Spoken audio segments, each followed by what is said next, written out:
दोस्तों कुवैत की कुछ बड़ी और इम्पोर्टेंट जो अपडेट आ रही है वो आप तक पहुंचाने वाले हैं। आप लोगों से गुजारिश है वीडियो को शुरू से लेकर आखिर तक जरूर से देखें। सबसे पहली अपडेट दोस्तों सामने स्क्रीन पर आप एक वीडियो क्लिप देख सकते हैं। ईरान के द्वारा ड्रोन से हमला किया गया है जिसके नतीजे में एक बिल्डिंग में आग लग जाती है। बताया यह गया है कि आग पर काबू पा लिया गया है और इसी बिल्डिंग के ऊपर टावर बना हुआ है जिससे टावर को भी ज़्यादा नुकसान होता है, जिस वजह से ज़्यादातर बैंकों ने अपनी सर्विस को बंद कर दिया है।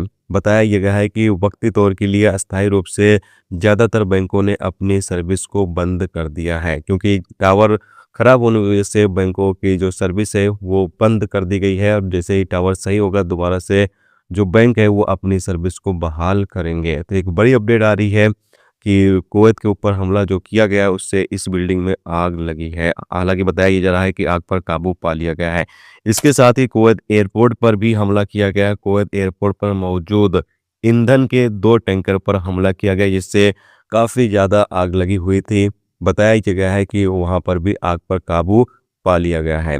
दोस्तों कुवैत के ऊपर लगातार हमले किए जा रहे हैं। कुवैत, कतर और बहरीन और यूएई, इन 4 देशों की स्थिति काफ़ी ज़्यादा गंभीर है। यहाँ पर लगातार ईरान के द्वारा ड्रोन हमले, मिसाइल हमले किए जा रहे हैं। दुआ यही है कि जल्द से जल्द ये हालात बेहतर हों ताकि जो लोग फंसे हुए लोग हैं वो अपने देश वापस लौट सकें।